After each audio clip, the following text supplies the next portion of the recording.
Hi, friends. Welcome back. I am very excited about today's guest for a whole host of reasons. And when I introduce her, you will understand why. My guest today is Bonnie Hammer. Bonnie is the vice chair of NBC Universal, where she has spent decades transforming every facet of the television business. Under her leadership, the company's cable group and studios achieved record setting profits, garnered 167 Emmy nominations, and launched hit series, including Suits, Psych, The Sinner, Battlestar Galactica, Mr. Robot, and hundreds more. As many as 129 million Americans a week tuned into NBCU's cable networks, which included Sci Fi, USA, Bravo, and Bonnie led the NBCU's cable division. Lauded by the New York Times as the Queen of Cable and hailed as the most powerful woman in entertainment by the Hollywood Reporter. She is also the author of the best-selling book, 15 Lies Women Are Told at Work. This book has been defined as a masterclass in success from the mailroom to the boardroom from one of the most powerful women in corporate America, discovering the uncommon sense women need to succeed and the lies to ignore along the way. So with that, I want to welcome Bonnie. Jackie, thank you. And I would say a very high percentage of those Emmy nods came because of the shows that you brought in, you developed, and you launched, my dear. So you have to take a lot of credit for a lot of stuff that our team did. I appreciate the inclusion and the compliment. And as you know, and as you said in your book, it takes not just a village, it takes more than a village. And that is true of raising a family. And that is absolutely true of making hit TV shows. Yep. And we were lucky. We had an amazing team for a long time that you were a very special part of. And none of the acclaim that you just read could have happened without a great team who's capable of working together. 100%. And again, your leadership. So I thank you for that. And I'd like to kind of kick off this conversation, although we're going to talk about a bunch of things, with the book, because I read it as soon as you sent it to me. I loved it. You did such a fantastic job deconstructing and debunking the quote recipe for success cliches about women in the workplace. But moreover, you did it with powerful anecdotes about your own journey. So I would love to start this conversation, and I know you've had it many times as you've done your book tour, but I'd love you to start the conversation with your first job, your big break in the industry, and Winston. Oh, good old Winston. All right. So I finally realized that I had to take a detour from photography because trying to break into the photography world wasn't getting me anywhere. So I was taking still photographs for a kids show called Infinity Factory, where one day, for reasons I still don't know, they fired or let go of 3 production assistants in one day. And I just happened to be there taking photos, and they asked if I wanted a job. And my job taking photos was really a practicum. It was an internship for no pay for a graduate school program. So I needed a job. So I took the job thinking I would get one of the kids on the kids show to basically support, read scripts, do whatever one does as a production assistant with a human. But no, I got the dog, who was a Nepo hire of the producer who was part of the cast on the show. And of course, we were a union set, which meant no union person would pick up dog crap. So not only did I have to help Winston navigate the set of where he had to be, when he had to be there for a shot, I had to clean up the dog crap as well. So that was my first job, entering television as the youngest production assistant and the greenest production assistant on a set. And I must admit, as much as weird and terrible and smelly and crappy as it was, kind of doing it and doing it with a smile was the beginning of a journey. Well, not only is it a great metaphor for the entertainment business. Cleaning up crap. Yes. Yeah. But it's a story that I have now since told all 3 of my daughters who One is going to be in her junior year at college and has her first paid corporate internship, and the other two are well ensconced in corporate America. But just reminding them that we all start at the bottom. It doesn't matter if you have a high school diploma, a college degree, a master's degree. You have to start at the bottom somewhere. And you That's have to right. do it, as you said, with a smile on your face. You need to earn your worth. It's not given to you. And I think, unfortunately, our generation helped mess up many of the kids growing up today because if you think about in trying to be good parents and good with the community and good with the sports groups and teams they were on during their early years, we created trophies for participation, A's for effort, things that soften the world for these kids that they believe that just by showing up they were going to get an award. And I think that hurt a lot of the kids growing up, their expectations of what it meant to start at the bottom, to work at your worth, to do grunt work till you earned your worth is a lot harder than it was for us who had no expectations whatsoever. Getting a job was such a Mhm, thrill. I was going to do mhm, anything to mhm. succeed because who even expected to get a job? And in an era where women were really just starting to be seen as something potentially other than secretaries, which is what we call them, or now assistants, right? And just to get your foot in the door was, well, first of all, to go to college was a big deal, but also to get your foot in the door in a male dominated industry. And then to do anything other than picking up dog poop or answering a phone was really huge. And then could you hold on to it is the question. Again, part of it has to do with attitude. Part of it has to do with as you navigate being a bit of an optimist or positive thinker and believing in, even if something gets screwed up or something doesn't go your way, rather than seeing it as a huge obstacle, having a bit of a positive, okay, I blew that, but how do I now move forward rather than have that obstacle stop you and trip you for good. Mhm, So it's mhm. having a little positivity, or what we developed together for USA Network, a bit of a blue skies attitude Yeah, that it's just the glass is half full, it's not empty. So how do I fill it more rather than, yeah, oh my God, it's going to drain out? So yeah, part of it is attitude that, again, I was lucky that it was instilled in me by my parents that, my father's attitude was if you can't do something, it simply means you're not trying hard enough. And he was a Russian immigrant, and that got ingrained in me yeah, that there's no such thing as can't. If you can't do it, you're not working hard enough. yeah, So it was somehow in my system. I had no master plan. I didn't think I was ever going to do or get to what I've done and gotten to ever. It just sort of kind of with time happened because I knew I never wanted to be dependent on anybody else or anybody else's money. I wanted freedom. And I knew I could do something. I wasn't sure what it would be, but like my father said, I just had to try. yeah. And that's how I basically lived my whole life. Yeah. I think often for a lot of us, I've told this story many times. My master plan was to go to medical school. And when that got thwarted in my late into my junior year at UCLA, I was like, oh shit, what am I going to do now? And everybody in my family is lawyers. So I was like, oh, I'll go to law school, save face. And That's what my mother expected of me to go to law school. I didn't go there. no one expected me to go to medical school or law school. It was just my own ego and sense of right and wrong. And I've got to be a professional and I've got to do this. And I really fell into television very much by accident. And then kept thinking it was a temporary stop. And my How temporary did you fall into it? I don't know this piece of you. Tell me this. How Oh, did you fall into it?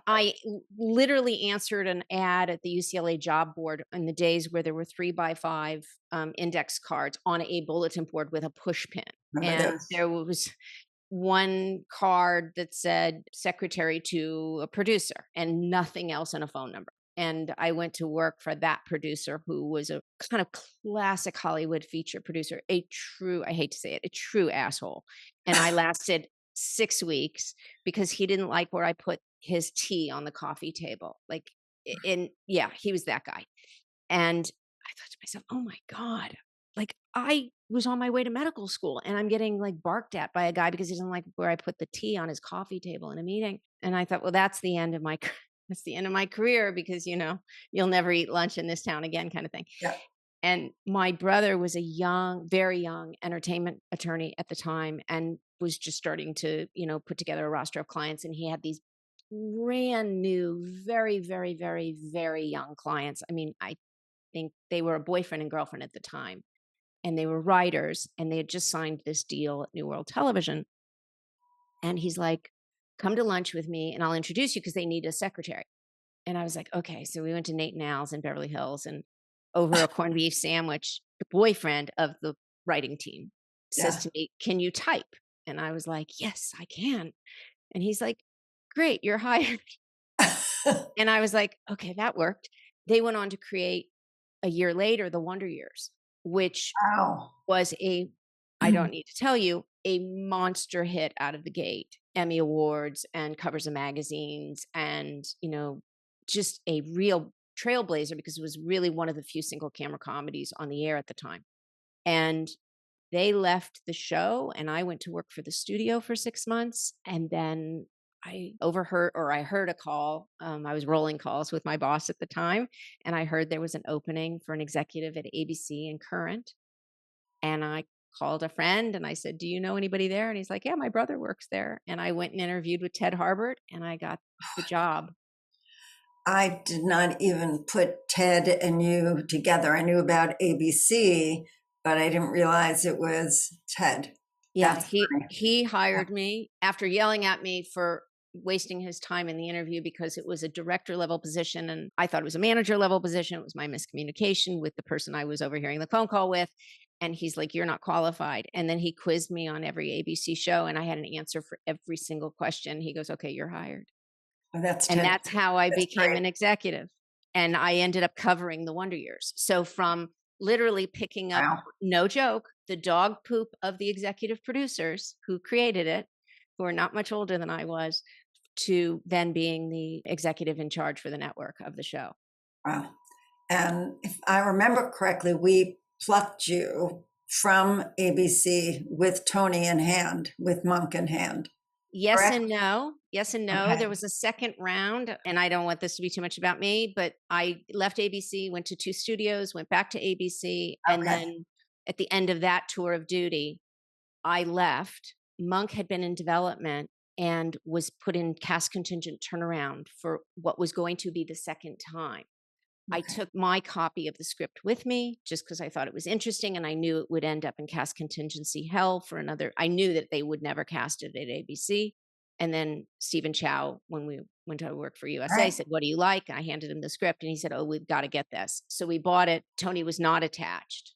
And Okay. then there was another actor who was attached, and then, or we hired, and then we decided not to. And then Tony came in later. And that's how Monk came to be. But it was Interesting. all circuitous and weird. And like, why did I take that one copy of that one script? That was the only thing I took with me out of my office. I don't know. It's like this, It is serendipity, but it was also some kind of gut intuition that you've always been maybe. good at. You knew something, you felt something, and it happened. But I think to your point, in again in the book, which I want to get back to, is like you have to sort of trust your gut, but then you also just have to keep standing. You just have to keep fighting for Yes. belief in yourself, belief in your job, belief in your opportunities. And my favorite quote from the book is when you challenge the cliche, "There's nowhere to go but up." And then Yeah. you say, "Success has multiple directions." Well, you know what it is? We've been brought up on a vocabulary of up. It's success ladder. It is, raises, it's promotions, it's upward mobility. Everything that has been in our culture speaks to the only way to go is up. But it's limiting because at the end of the ladder is a ceiling. and it's an artificial stop. And the way I've always looked at my career and life in a lot of ways is more like a spider web. It's Mhm. more of an intricate weaving up, down, back, forth, sideways that gives you so much more breadth, so many more places to go and grow. And when you think of our world right now, you know, I mean, we've been through it many times. Our company has been sold. We've had new Mhm. management. We have new culture. Things have been merged. Things have Mhm. become obsolete. And when you think about AI now coming into our world, how many jobs are going to vanish? And if that is your only skill set, because all you've done is grown in one direction and got Mhm. promotion after promotion in one tiny little area, you may not be able to go anywhere because you have no experience in anything else. When you create a web, when you kind of zigzag and go diagonally, you have breadth of experience. You have your fingers and toes in so many different places Mhm. that you're more nimble. And I'm a huge believer in that kind of zigzagging. Sometimes it's even taking a step backward that Mhm. enables you to take two giant steps forward in a year or two after that.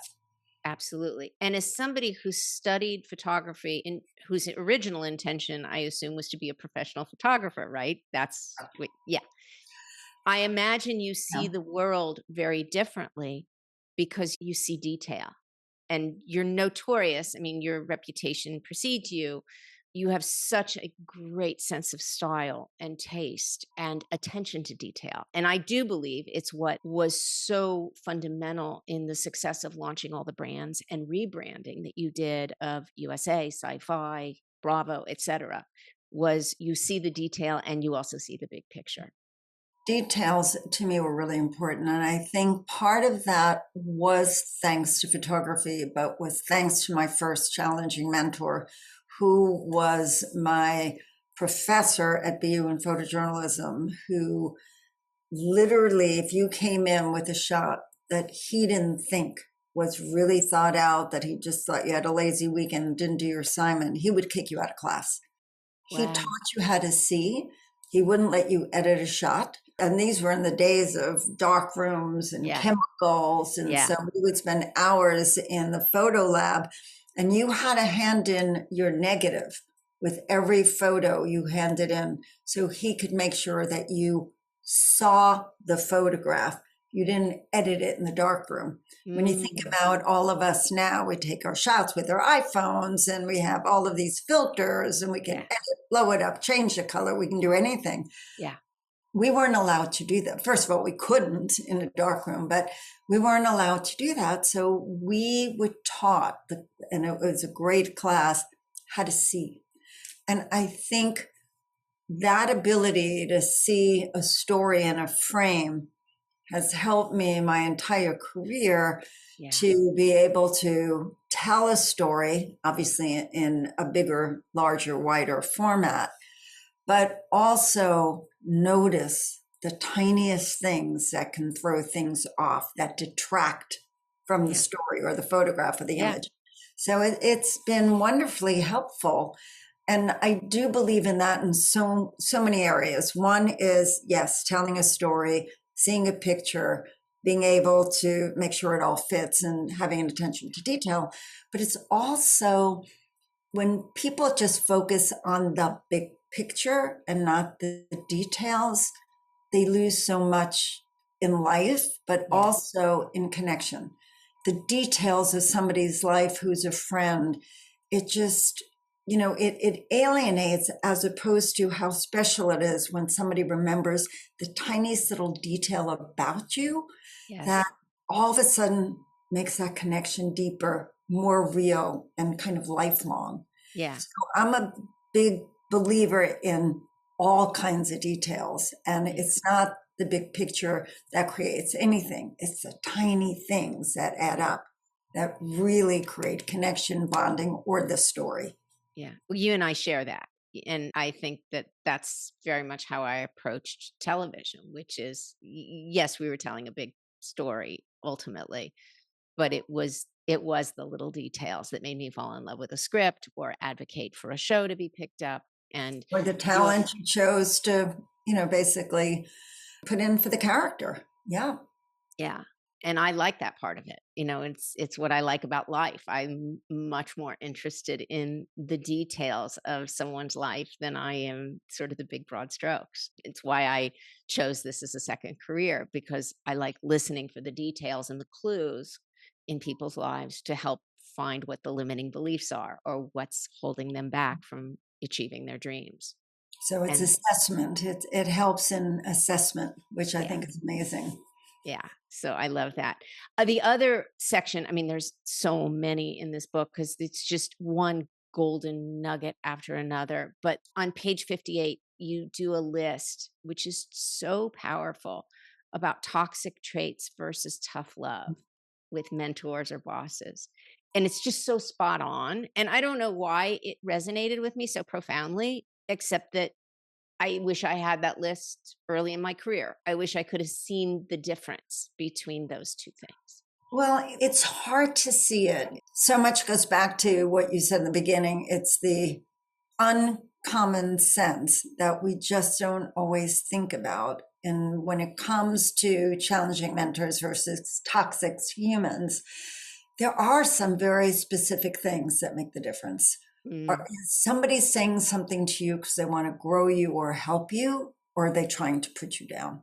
And I think it's very, very, very hard to differentiate between the two. And unfortunately, corporations, society, the mm, overly wokeness of what's going on in our world today makes it too easy for the young women growing up right now to hear something that someone is saying to them that might feel negative, mhm, rather than pausing, taking a moment and saying, are they trying to help me or are they being an asshole? mhm, And more times than not, they'll just run to HR and just say, mhm, oh, this person just said this horrible thing to me. They're just abusive and nasty. I think we're hurting some of the younger people growing up too, rather than thickening their skin and really assessing, is someone saying something to me I just don't want to hear, mhm, that I should hear, as mhm. opposed to somebody's just a nasty jerk. Right. And there is a difference. And I kind of want women in particular to realize that great mentors, truth tellers, sparring partners, foils in our life are going to help us and get us the furthest. And there is a way to tell the difference between someone genuinely being tough on you to grow Yeah. you, Yeah. as opposed to it's just an a-hole. Yeah. But you tapped into something that I would love to just talk about, and it's such a big topic that we could spend hours on it, and I won't do that, but I'd love to just hit on a little bit. You talked about the maybe over, you didn't use these words, but over course correction of wokeness and the oversensitivity of people running to HR like they hurt my feelings, and like missing the mentorship in really good sage advice. But a lot of other things have happened in the last, I left the television business in 2018, so it's 6 years for me. But obviously, I'm in it every day because I coach so many people in the television business. So every day I get people from NBC, ABC, CBS, all the things, all the studios in my ear saying, and this happened, and this happened, and this happened, and this happened. So I feel like I'm in it without being in it. But a lot occurred in the last 4 years. And it started with obviously the disruption of the streamers, which was just a Right. disruptor. And then the pandemic, which obviously affected the entire planet. And Correct. then very specifically the WGA and SAG strike, which we really haven't completely recovered from. And now we're looking at downsizing and layoffs. And again, wokeness and, comedy has taken a big hit because you have to be super careful about what you say. Correct. What's your feeling about what will happen from this massive shrinkage of the last 5 years? There are two pieces of it that I always tend to look at. I am hoping that we have overcorrected in the work world. And my hope and assumption is it will come back into a form of reality, into what's good, what's bad, what's right, what's wrong, what's, too much diversity just for diversity's sake versus what is the appropriate, healthy mix of everything. I'm a believer that we overcorrected for some really important reasons, but we'll Yes. come back to something that is healthier all around. The other side of it is everybody's looking at the world right now, the media world right now is, oh my goodness, between all of the strikes and companies merging and venture capitalists basically taking over creative companies where before they were owned by passionate creators, that this is the worst change ever. When I look back on my career, where years ago a massive change happened in a decade, it's now happening in sometimes months, sometimes a year, a couple of years where we experience massive change. But change is a constant. And every time I've gone through changes where everybody said, cable is a joke, nothing's going to ever happen with cable. It is such a stepchild of broadcast. It's for people who can't get jobs. And then, excuse me, a decade later, it was, the networks who were making a quarter of the money that the cablers were. The cable companies, whether it be prime like HBO content, as well as the USA's, which you've created the amazing content for, all of a sudden we were beating out broadcast. And everybody said, oh, cable was going to last forever. Nothing was going to challenge that. Now what's happening? Streamers have come along and cable is disappearing. Broadcast, because the news and sports will still exist. But now streaming is taking over for cable. But now what they're trying to do is figure out an equation to bundle streamers like they bundled the cable channels. Yeah. So change is a constant. And every time it happens, everybody thinks it's the end of the world. Yes. This is not going to be the end of the world. The world needs content. It's never going to go away. It's just how we access it, how many entities are producing it, where and how, and who can compete with Netflix and Amazon. Yes. Yes. So it's change is always going to happen. And whoever, this will be, in hindsight, small potatoes compared to what is the next massive change. I think that's incredibly astute and an amazing summation of a very, very complicated problem on a multi-billion-dollar level. What advice would you give to somebody today, either starting in the business or, and you can take this either way, or somebody who has suffered from one of these massive downsizings and are kind of at middle age, not quite at the end of their career, but I see a lot of them. So 45 to 60 people losing their jobs and not ready to retire, either don't have the financial means or just creatively aren't ready to retire. What would your advice be? Well, the first thing is get out of thinking that there's only one path, one route, one way to go. And also not to define themselves, whether they have to take a step backwards to eventually go forward. It's just basically look for opportunities wherever they are. They may seem imperfect. They may seem like a giant step backwards, but it's getting the experience, getting into a space, a place where you're back in motion, you're listening, you're learning, and you're being exposed to new or different people. And that to me is a secret of being able to bob and weave back to a place where you can then kind of recraft where you want to go, what you want to do. But I think too many of us get stuck in, I'm an executive. I need to remain an executive in original programming. Why would I ever go into development, or why would I ever go into marketing? The question should be, why not? What can I learn there? Who will I meet? Will I find a whole slew of new people who can help me navigate my next chapter. And Hmm. people should look at it as a journey that takes them into different chapters rather than a linear story. I think, again, we look at that linear, whether it's a ladder or a straight path, that limits our growth and limits our possibilities.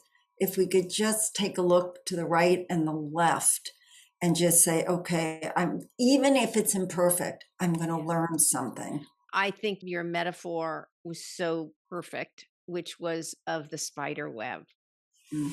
instead of the ladder. I think that's just such a smart visual to grab onto because, again, the industries are changing, Yeah. everything changes, and we have new hurdles for people in all kinds of ways, financial hurdles and all woke hurdles and all these other things, ageism and sexism and what have you.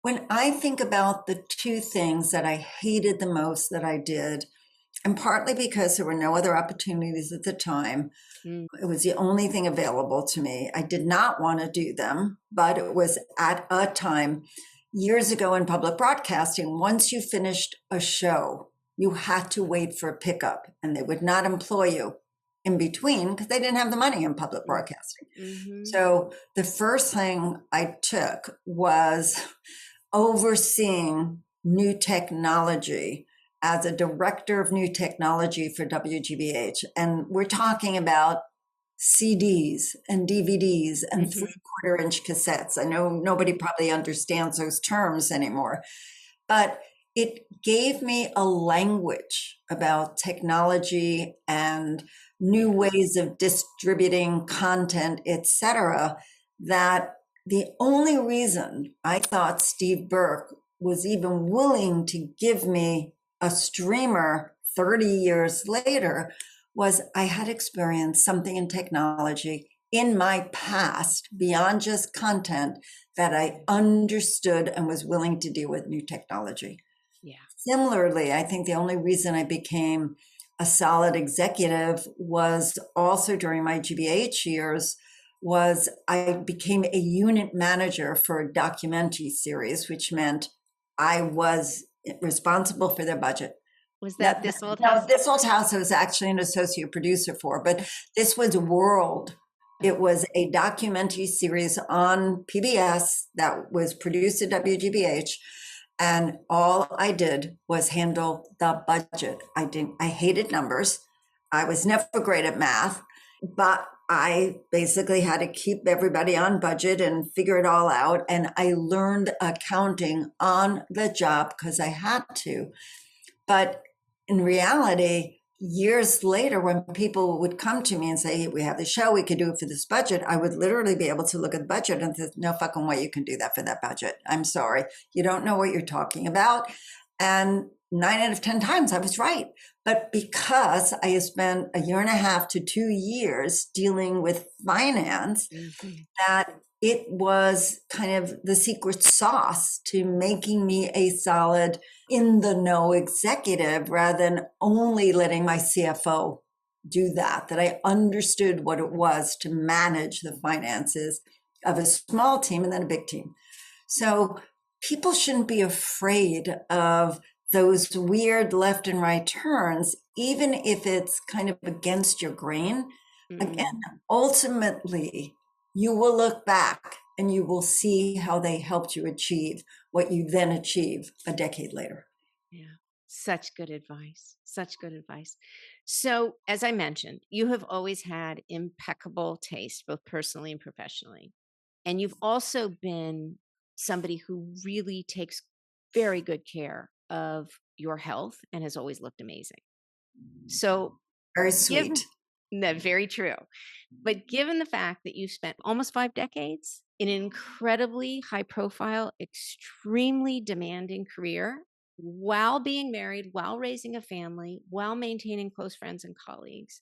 And since this is so fundamental to the work I do as a coach, I have to ask you about the component of self care. And I don't mean beautification, I mean truly self care. How did you do it all while working, commuting, raising a family, traveling for business, and constantly needing to manage up, down, and sideways What were your tricks for maintaining health? And when I say health, I'm talking about mentally, physically, and emotionally.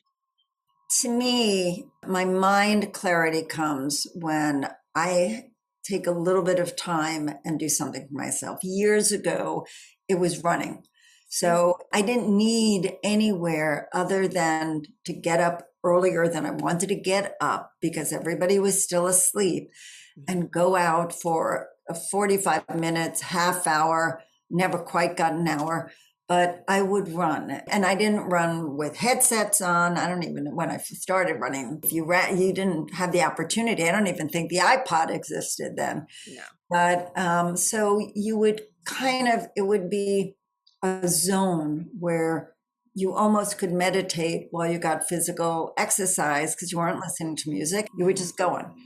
So my physical being has always been a part of my mental being. They're connected. And when one is out of sync, so is the other. So Mm, it's always been really important for me to take some time, a couple of days a week where I would run or do something. Later on, I remember at lunch, actually, an affinity factory in my 20s, the first job where I was taking care of the dog, literally right next door to the studio was an old fashioned, like whatever preceded Gold's Gym. yeah, yeah, It yeah, was yeah, a dive, it was a hole. yeah, But I remember going there with the guys at the production company yeah, and using the gym. Now, back then, using the gym were like stretches. It was yeah, like the weirdest thing in the world. I didn't know what I was doing. But yeah. again, it was taking time rather than eating lunch. Mm, That's what I would do. mm, I am a big believer that taking care of yourself physically kind of contributes to taking care of yourself mentally and also how you create your presence, how you come across to other people. yes, It becomes a quiet strength. yes. And I can't lie and say that as I got older, vanity wasn't a part of it. Sure. Truth is, vanity was a part of it. I knew my thing wasn't going to be facelifts and fillers and stuff like that. I'm a control freak. And I am completely convinced, just like as a Jewish woman, I never had my nose done because I was so afraid I would hate what they did and couldn't replace it. I might as well leave it and figure out how to live with it. Yeah. That's kind of been my philosophy too about I don't want somebody to do something to me that I can't undo. So, Uh-huh. as a control freak, which I am, Yeah. so the only way again to try to fight back was to take care of myself, Yeah. which is take care of my skin, meaning it's not that I don't sit in the sun, but I use moisturize. I have a routine that's built into my life Yes. to help do whatever I can to keep the longevity of my body so that I don't look back and say, coulda, shoulda, woulda. Yeah. So Yeah. to this day, I either try to walk with gal friends and have good conversations. I can't qualify it as running anymore. I will jog or walk fast. Luckily, at this stage of my life, I do have a Peloton in the house because I Yeah. could afford that. So I'm on a spinning bike in betwixt and between things. Yep. And I try to stay active. Yeah. It's it. And then that feeds into image wise. I do believe that you have to somehow have the inside and the outside. The outside speaks for the inside, and the inside speaks for the outside, and they have to be aligned. Yeah. So, being that I have attention to detail in my brain cells, Yes. how I look, how I put myself together is second nature at this point, and there's attention to detail. I'm a monochromatic person, so I dress in a monochromatic way, basically. Mm. I don't like to scream. I don't want to necessarily stand out, but I also don't want to fade away. So they're just pieces of me where I think if when people get to know me inside, they also understand that my outside reflects the inside. Yeah. 100%. And I share many of those values, and they're very much in concert with what I coach on. You asked me before we started, recording this, why do I not consider myself an executive coach if I coach executives? You kind of answered it, because in traditional executive coaching, where somebody is hired by the corporation, they're there to like make sure that you're leading the team to the best of its profitability and that the team likes you and that you're a good person. But they're not talking about wellness. They're not talking about self-care. They're not talking about what you do in the off hours. And I do. That's how I start, which is like, how are you taking care of yourself before you show up in your workplace? Because that's That's what you so can important, control. Jackie. That's so important. I'm so glad you're doing that because so few people really do it. You know, And it's a lesson I learned very late in life when my body started burning out from the stress of my job, because I thought just work harder, work harder, work harder, work harder. And eventually your body will start to break down from the stress if you don't take care of it. it's your body, it's your mind, it's how you treat other people in your family at that point when you have no room or time for them anymore. It is such a domino effect. Mhm. When you stop taking care of yourself, you Mhm. can't take care of anybody else. Right. Everything starts kind of falling apart. So I'm so thrilled that you look at coaching that way as holistic as opposed to just seeing the little problem and fixing the supposed Yeah. problem. Yeah, exactly. And look, you had a natural divining rod that guided you to that without having a coach. I mean, you just knew that that was important from the time you were taking your lunch hour and going to the gym with the guys, whether you were stretching or lifting weights. You're like, I need to do this. This feels good and it feels good on my body. And then it pays dividends to my brain. And I it's think I think that very was, intelligent. I don't know if it was intelligence or it was ingrained in me by my dad. I just think I absorbed a lot of stuff that I don't even realize that I have to give my parents and my father in particular credit for. Mm, And that's probably one of them is just the only way you can take care of other people is take care of yourself. yeah. Yeah. Well, this has been so much fun for me. I mean, not only just to see you, which I always love, but to celebrate your book launch and to reconnect.